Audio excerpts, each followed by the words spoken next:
Welcome back to the Practical English Podcast. I'm Angela.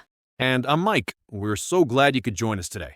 Today, we're diving into a topic that can be a little nerve-wracking for everyone, especially in a new language: introducing yourself in a dating context. That's right. We're talking about first dates, how to make a great first impression, and how to talk about yourself without feeling awkward. Exactly.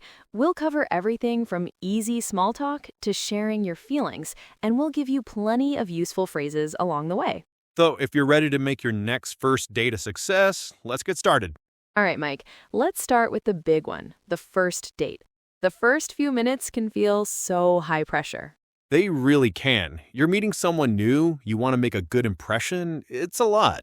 I think the key is to have a few simple conversation starters ready. Right, nothing too complicated. Exactly. We call this small talk. It's the light, easy conversation you have to get to know someone. The goal isn't to learn their deepest secrets, it's just to build a connection and feel comfortable. So, what are some safe, effective topics for first date small talk? Well, common ground is always a great place to start. For example, if you met on a dating app, you could start there. You could say something like, "So, what made you swipe right?" Or, "Your profile said you love hiking. Have you been on any good trails lately?" That's a great way to start because it's based on something you already know about them. It shows you've paid attention. Totally. Another great area is hobbies and free time. You can ask open-ended questions like, "What do you like to do when you're not working?" Or, "What's your favorite way to spend the weekend?" Open-ended is a key phrase there. You want to avoid questions that can be answered with a simple yes or no. Right. Instead of, "Do you like movies?" which is a yes-no question, try, "What kind of movies are you into?" Or, "Have you seen anything good recently?" It invites a longer, more interesting answer. And it gives you an opportunity to find something you both have in common. Maybe you both love sci-fi films, and suddenly you have a new topic to discuss. Exactly. Other good topics include travel, music, and food. You could ask, "Have you traveled anywhere interesting recently?" Or, "If you could only eat one type of food for the rest of your life, what would it be?" That's a fun one. It's playful and tells you a little about their personality. Yeah, the goal is to keep it light and positive. On a first date, it's usually best to avoid heavy topics like politics, religion, or past relationships. There will be time for that later if things go well. That's a really important tip. Keep it fun. So let's recap some useful phrases for small talk. Okay. To start a conversation based on their profile, "I saw in your profile that you're into blank. How did you get started with that?" To ask about their free time. So what do you do to unwind after a long week? And for general topics, "Seen any great shows on Netflix lately?" Or, "Are you a coffee or a tea person?" Another key part of small talk is active listening. It's not just about asking questions, but also about how you respond to the answers. Simple, effective, and a great way to get the conversation flowing. Okay, so we've covered how to ask good questions, but the other half of the conversation is, of course, talking about yourself. And this can be tricky. Right. You want to share who you are, but you don't want to sound like you're bragging or, on the other hand, being too boring. Exactly. It's all about finding that balance. My biggest tip here is to tell stories, not just list facts. Ooh, I like that. Can you give an example? Sure.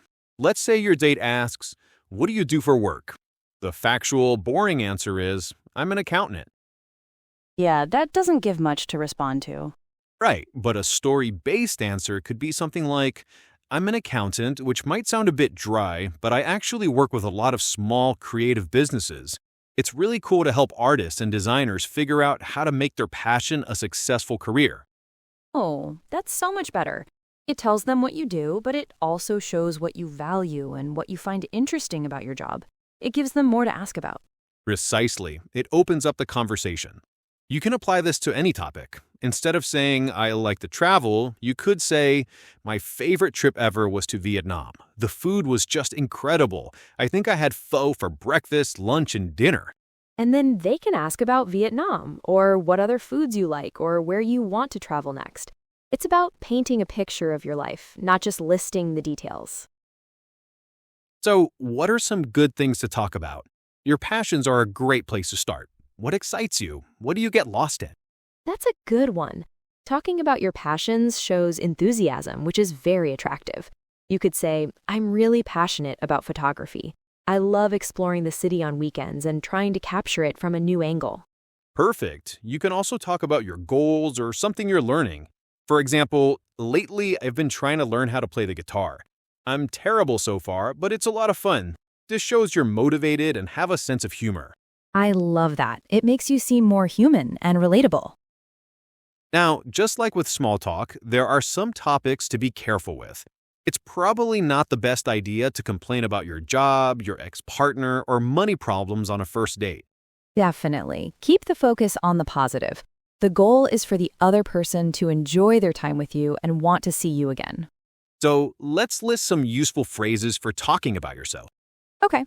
To talk about your job in an interesting way, at my job, I get to, or the most rewarding part of my work is, To share a hobby or passion.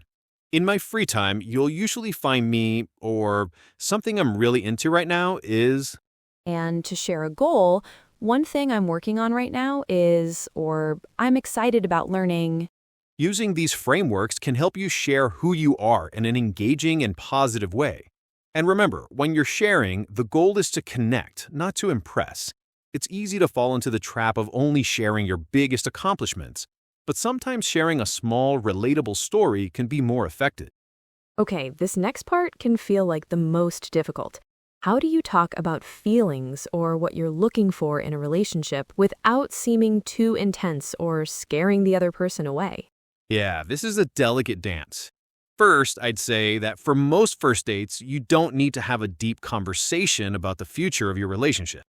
Right, the goal of the first date is just to see if you want a second date. Exactly. But it is important to be able to express how you're feeling in the moment. If you're having a good time, it's great to say so. It's a nice compliment and helps the other person relax. So, what are some simple ways to do that?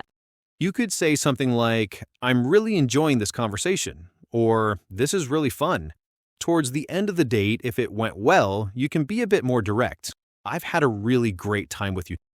Those are perfect. They're clear, positive, and not too much pressure. It signals your interest for a second date without explicitly asking for it in that moment. Right. Now, what if the topic of what you're looking for comes up? Sometimes it does. Someone might ask, so what are you looking for on here? Referring to the dating app. That's a common question. It's good to have an honest but not overly detailed answer ready. I agree. Honesty is key. You don't want to mislead someone. If you're looking for a serious relationship, it's okay to say that. And if you're just looking to date casually, it's also okay to say that. So, what would be a good phrase for someone who wants something serious? You could say, I'm at a point in my life where I'm hoping to meet someone I can build a real connection with. Or more simply, I'm looking for a serious relationship. And for someone who wants to keep it casual? You could try, right now, I'm not looking for anything too serious. I'm just enjoying meeting new people and seeing what happens. Or, I'm open to seeing where things go. That's a good one. I'm open to seeing where things go is a great phrase that is honest but also low pressure. It shows you're not closing any doors. The most important thing is to be true to yourself. The right person will appreciate your honesty. You're not trying to be the perfect person for everyone. You're trying to find the right person for you. That is such a good point. Being authentic is the most important part of dating. So let's review those phrases. To express you're having a good time. I'm really enjoying getting to know you.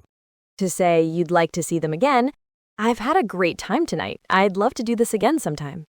To talk about what you're looking for. Serious. I'm hoping to find a meaningful connection. And what you're looking for, casual. I'm just focused on having fun and meeting interesting people right now. Those are all great tips for what to say. But what about things to listen for? Sometimes what someone else says can be just as important. All right, that brings us to the end of our episode. Let's do a quick recap of the key takeaways for introducing yourself on a date. Sounds good.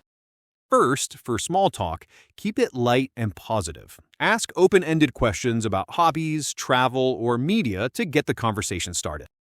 Second, when you talk about yourself, tell stories instead of just listing facts. Share your passions and goals to paint a picture of who you are. Third, when it comes to feelings, it's okay to express that you're having a good time. It's a great way to show interest. And finally, if you talk about what you're looking for in a relationship, be honest but tactful. Use phrases that clearly state your intentions without adding too much pressure. The main goal is to be yourself and find a genuine connection. Learning these phrases can help you express your true self more confidently in English. Absolutely. Well, that's all the time we have for today. Thanks so much for tuning in to the Practical English Podcast. If you found this episode helpful, please consider leaving us a review on your favorite podcast platform. And don't forget to subscribe so you don't miss our next episode. See you next time.